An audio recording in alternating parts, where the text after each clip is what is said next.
crap, oh crap, oh crap.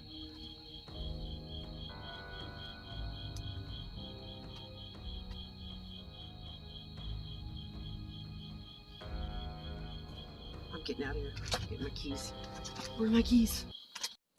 Hello, happy campers. I'm Carla. Welcome to Singing Nomad. It's been a minute since I've been on here. I had a couple of health issues that we're sorting out as we speak, and I feel better and I missed you guys. So glad to be back. Well, today we're talking about camp safety. And if you are wanting to attempt to solo camp, especially you gals out there, and just want to know what that is like to have some me time, or if you're camping with your kiddos, you want to feel safe, right? You want to relax and enjoy the adventure. Well, I'm going to share these tips with you in this video, and at the end of the video, I'm going to share with you 3 of the scariest experiences I had on the road. Now, don't worry, they had good endings and I made it okay. But I thought I would share those at the end of this video, so stay tuned for that. I'm at the lake right now, and I wanted to talk to you about the first order of business with camp safety or travel safety. There are a few items that I have in my arsenal that make me feel more secure on the road or out in the woods. The first thing you want to do is to be prepared. If you're going to drive in snow, you want to have your chains, you want to change your oil, check your vehicle out, check the tires, check your spare, just make sure that you are good to go. And there is one thing that I believe everyone should have in their vehicle, especially a female solo traveler, and that is a portable jump starter. One of the most precious things that I travel with is a portable jump starter. My brand is NextPal. It starts at about $50. They can go up to $100 on Amazon. I'll leave a link in the description. But this saves me from having to approach a stranger for a jump in case my vehicle won't start. That would put me in a vulnerable situation I am uncomfortable with. So this is just a must-have. And it comes with this charger. You can charge it at home, charge it different ways. And it comes with these itty bitty, so cute little jumper cables. And if for some reason the charge goes completely out on your portable jump starter, there is something that I carry as a backup, and it will jump the car or it will charge this portable jump starter. As a backup charger for the portable jump starter is this brand of Top Solar foldable solar panel, and I'll leave a link in the description for this. It's 60 watts and that's easy to use, and it comes with the most adorable micro mini jumper cables. You might even could use this as a weapon. If you're in need of a power source while you are camping, and maybe you have a power outage at home, these are good to have. A power station. I have the Jackery 240. It's the smallest one. And it has all these ports that you can charge it with. I charged it before I left for the desert at Quartzsite for 10 days. And guess what? You'd be amazed at how little we need really to survive. I only drug this thing out one time, and it was to flat iron my hair. I have been accused of being a glamper. I don't know where they get that. Another safety precaution to take is to carry with you, especially hiking in the mountains, a satellite messenger with GPS. In case you get lost or have a medical emergency, you can reach search and rescue. Also, let your friends know your itinerary, your loved ones, so that they know where you are and they can find you. Let them know if your plans change, because that's very possible with weather, and sometimes things just don't work out when you're camping or on the road. So anytime your plans change, just make sure that everyone at home knows exactly where you are, how long you're staying. Be sure to carry proper clothing, gear, and equipment for the season. At higher elevations, the weather can change so quickly. So you want to make sure that you carry a temperature-rated sleeping bag that is appropriate for where you're sleeping. Carry extra water and propane, and a 12-volt fan if you're in the heat. I used one in July in Colorado and had to turn it off in the middle of the night. I was freezing. Also, recovery boards are handy if your vehicle gets stuck in the mud or the snow. Those are nice to have on hand as well. Keep an eye on the weather and keep rechecking it. And be sure to bring a map and a compass just as a backup in case all the power's out. When choosing a campsite, you might try to find something a little hidden, a little more discreet, so that most people don't even know you're there, and that might make you feel a little bit safer. Once you find a good campsite, park your vehicle where it is facing out, where you do not have to turn around or back up. You can just pull out and leave when you need to go. And I like to choose subdued colors. I know those lime green, bright red camping chairs are just so fun and cool, but I don't like to attract attention to myself when I'm camping. I just want to be kind of invisible. So I like subdued colors. I know that's a personal choice, but even camo makes me feel a little bit safer. If you have a dog, bring them along camping. They can alert you and smell people and critters and hear them before you do. And they're a great little companion if you are solo traveling. Get a motion sensor alarm. They're under $30 on Amazon.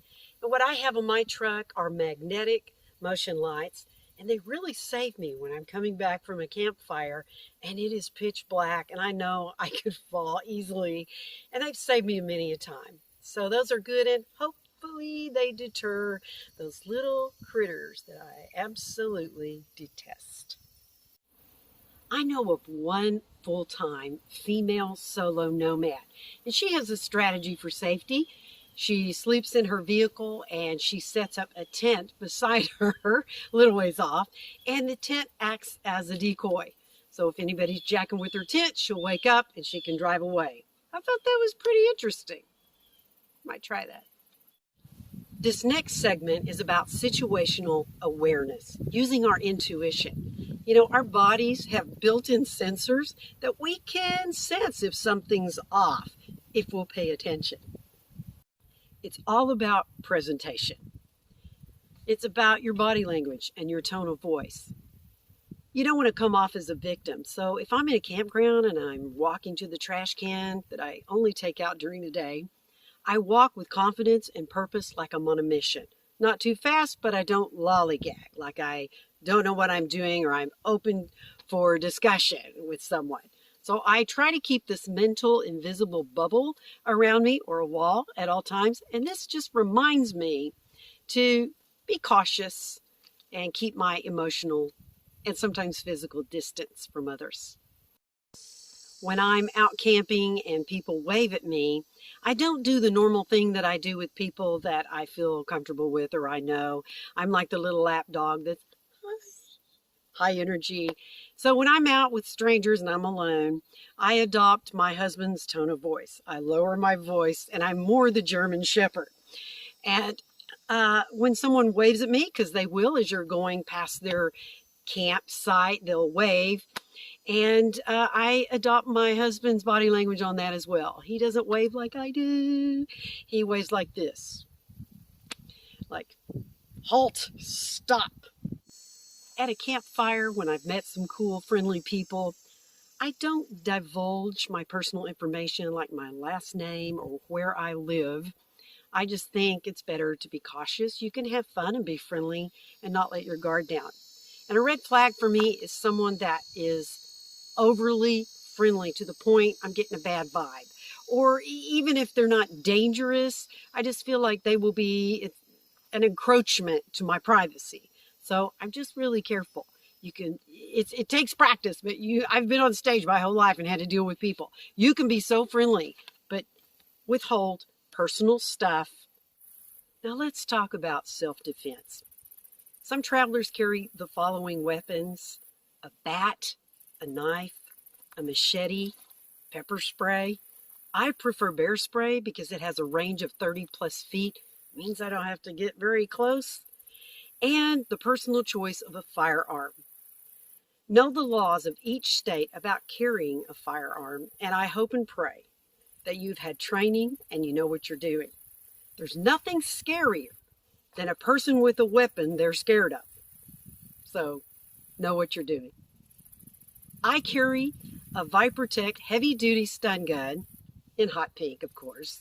It doubles as a flashlight, and I can't tell you how many times I've almost shocked myself with this thing.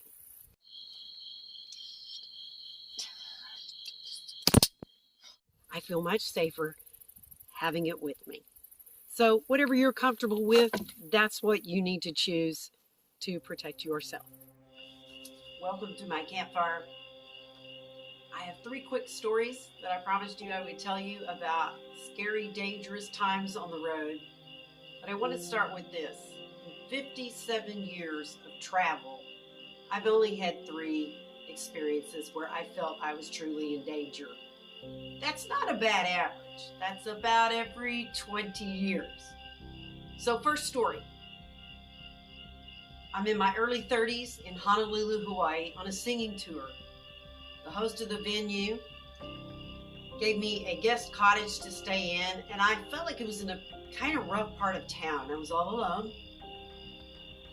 Suddenly I hear, sounds like 10 to 15 running footsteps rushing the house. They are hiding under the window sills and the bushes all around the house, and the police are after them. I'm pretty sure it was a gang. I could hear them talking. They were desperate. They were scared out of their minds. They were trying to get away from the cops, and I just had no idea what was happening because of the things they were saying. And I knew that this could get violent. If they wanted to bust in to hide from the police, they could. They were hiding all around the house. It was terrifying. I just froze and waited it took about 15 minutes for them to move on. I think because the police got closer and closer. Second story. I'm in Texas. It's 1978, before we had key cards and cell phones. I'm at a hotel, and I'll never forget this because it was the night that Jim Jones, his story in Guyana of all the mass suicide, that broke that night. We were in a hotel, and I was with my parents. I'm 17, and I see a fast food joint next door to the hotel. I asked my dad if I can go next door and get some food. It's about dusk, it's still light, and he said, sure. So I don't have a key card. I have no key to the room, and I go get my little burgers and fries, and I'm carrying them back to the hotel. When I see next to the room that my parents and I were staying in, the very next room, was an older man standing in the window, and the nicest way I can say this is he probably just got out of the shower.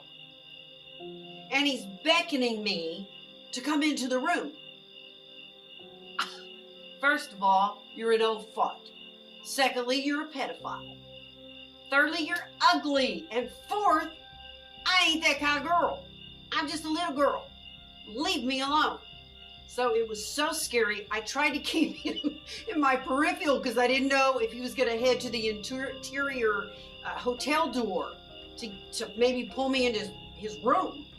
So I didn't want to look, but I had to keep in my peripheral vision to see what he was doing.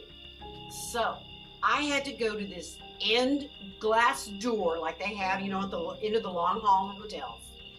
And I had to go past his room to get to my parents' room. So I open the glass door and I'm peeking and I'm seeing if his door is open and he's peeking out. He's not, his door is closed.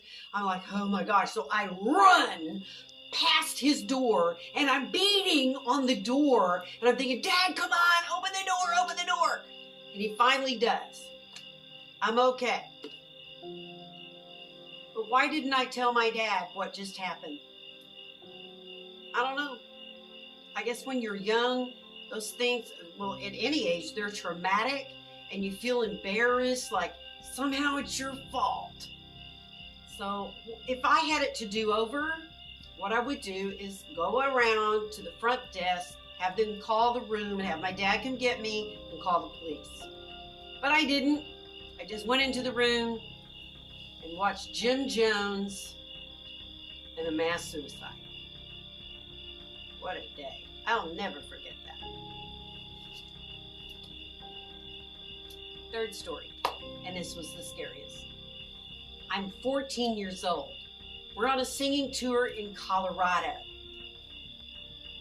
We're staying at the host of the venue where we're singing. We're staying with him, his wife, and his little girls. They put me in the basement. Well, even though it was a finished basement, I mean, how creepy are basements? So I'm down there and I'm already creeped out. So we go to a hotel where the venue is and we're singing. I do my part. I'm 14. I don't want to stay for the adult part. It's boring. I want to go home and watch TV. So I walk up to my dad, who was on a payphone because we didn't have cell phones then. And I'm trying to get his attention to take me back to the house where we're staying. While I'm waiting for my dad to get off the phone to ask him to take me home, the host of this venue, who was a creepy man, he said, "I'll take you home." And I didn't know what to say. I didn't want to go. But I said, okay. I was young. I was 14. I didn't want to hurt anybody's feelings. I know better now. So he drives me home, and I go to my bedroom in the basement just to be by myself and get away from him. And all of a sudden, this man begins to descend the stairs into my bedroom area, and he has a knife. I'm standing by the bed. He walks over to the bed in my space. First of all, very inappropriate. And he has this knife and he has a smirk and he starts talking in this weird voice. Well, unbeknownst to me, my dad, when he got off the phone at the hotel, he asked someone, "Have you seen my daughter?" And they said, "Yeah, so-and-so took her home." I didn't know that he already had a huge bad vibe about this dude, and he was watching him like a hawk around me. This guy was like fixated on me. So my dad said later that he drove 90 to nothing. He said, "I don't know how I had a wreck or didn't get a ticket, but if a cop stopped me, I was going to say, 'Hey, let's go get my daughter.'" And he burst in the house. You could hear him come in, and he ran down the stairs and stopped this guy. Now that's pretty scary, but I had to be around this man for one more day and one more night. I don't know why we didn't leave, but I guess because nothing happened. I don't know, but that is the scariest thing that has ever happened to me. Now, in 57 years, it's not bad to have 3 of those situations. And now that I'm an adult, I'm not nearly as afraid because I know more what to do. I'm more prepared. I'm more mature. So, all's well that ends well. I thank God that he protected me all the times on the road. I've never had a horrible car accident on the road. So I'm just not going to let fear stop me from doing what I want to do and what I feel called to do, what I feel is my calling, and that involves travel and camping. So thanks for joining me, and I wish you were here and we could just have a mug of hot chocolate and enjoy this fire that is about to singe my hair. Like and subscribe if you like this video, got anything out of it, give it a thumbs up, please, and hit the notification bell. I'll see you next time. Bye-bye. What was that?